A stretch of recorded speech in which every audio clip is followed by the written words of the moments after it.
राम जी।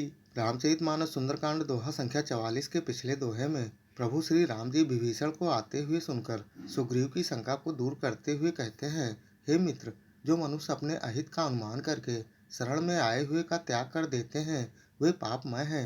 उन्हें देखने से भी पाप लगता है। जिसे करोड़ों ब्राह्मणों की हत्या लगी हो, शरण आने पर मैं उसे भी नहीं त्यागता। और जीव ज्यों ही मेरे सम्मुख होता है त्यों ही उसके करोड़ों जन्मों के पाप नष्ट हो जाते हैं।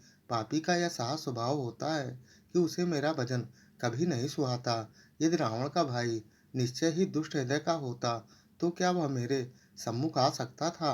जो मनुष्य निर्मल मन का होता है वही मुझे पाता है। मुझे कपट और छल छिद्र नहीं सुहाते। यदि उसे रावण ने भेद लेने के लिए भेजा है तब भी हे सुग्रीव, अपने को कुछ भी भय और हानि नहीं, क्योंकि हे मित्र, जगत में जितने भी राक्षस हैं लक्ष्मण क्षण भर में उन सबको मार सकते हैं। और यदि वह भयभीत होकर मेरी शरण आया है तो मैं उसे प्राणों की तरह रखूंगा। इस दोहे में श्री राम जी विभीषण के लिए सुग्रीव को कैसी आज्ञा देते हैं।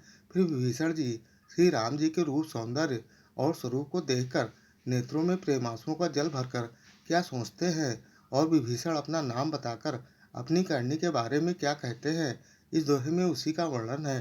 कृपया दोहा पूरा सुने, तभी दोहे का पूर्ण सार और मर्म समझ पाएंगे।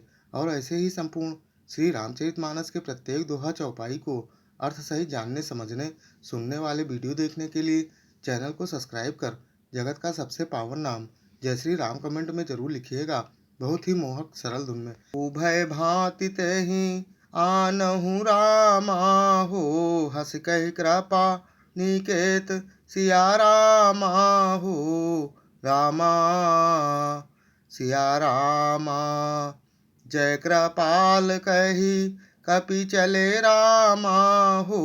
अंगद हनु समेत सिया रामा हो। रामा सिया रामा। कृपा के धाम श्री राम जी ने हंसकर कहा, दोनों ही स्थितियों में उसे ले आओ। तब अंगद और हनुमान सहित सुग्रीव जी कृपाल श्री राम जी की जय हो कहते हुए आगे चले। सादर तहि आगे करी बानर हो, चले जहाँ रघुपति करुणा कर हो। रामा सिया रामा दूर ही ते देखे दो भ्राता हो, नैनानंद दान के दाता हो।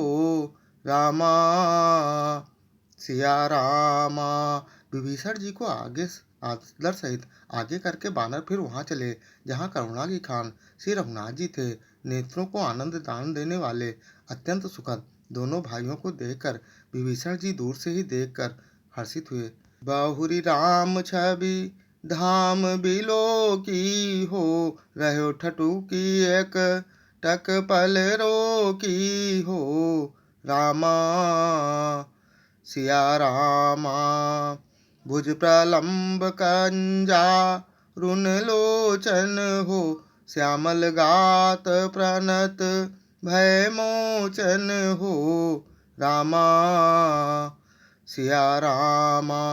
फिर शोभा के धाम श्री राम जी को देखकर वे पलक मारना रोक कर ठिठक कर स्तब्ध होकर एकटक देखते ही रह गए। भगवान की विशाल भुजाएं हैं, लाल कमल के समान नेत्र है और शरणागत के भय का नाश करने वाला सांवला शरीर है। सिंधु कंध आयत उर सोहा हो, आनन अमित मदन मन मोहा हो।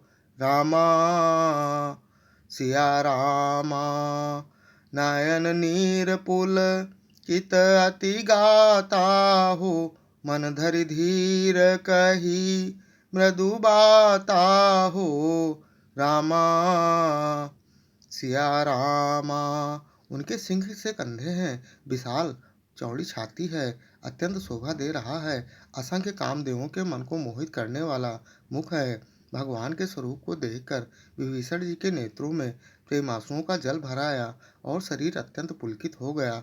फिर मन में धीरज धरकर उन्होंने कोमल वचन कहे, नाथ दशानन कर मैं भ्राता हो, निश्चर वंश जन्म सुर त्राता हो। रामा सिया रामा। साहज पाप प्रिय तामस देहाहु, यथा उलू कहीं तम पर नेहाहु। रामा सिया रामा। फिर विभीषण बोले, हे नाथ, मैं दशमुख रावण का भाई हूँ। हे देवताओं के रक्षक, मेरा जन्म राक्षस कुल में हुआ है। मेरा तामसी शरीर है। स्वभाव से ही मुझे पाप प्रिय है। जैसे उल्लू को अंधकार का सहज ही स्नेह होता है। पिछले अन्य वीडियो देखने के लिए चैनल पर जाएं या फिर बिना स्पेस दिए हैशटैग बालकांड दोहा, अयोध्या कांड दोहा, अरण्य कांड दोहा, किष्किंधा कांड दोहा या सुंदरकांड दोहा संख्या डालकर सर्च कर देख सकते हैं। जय श्री राम।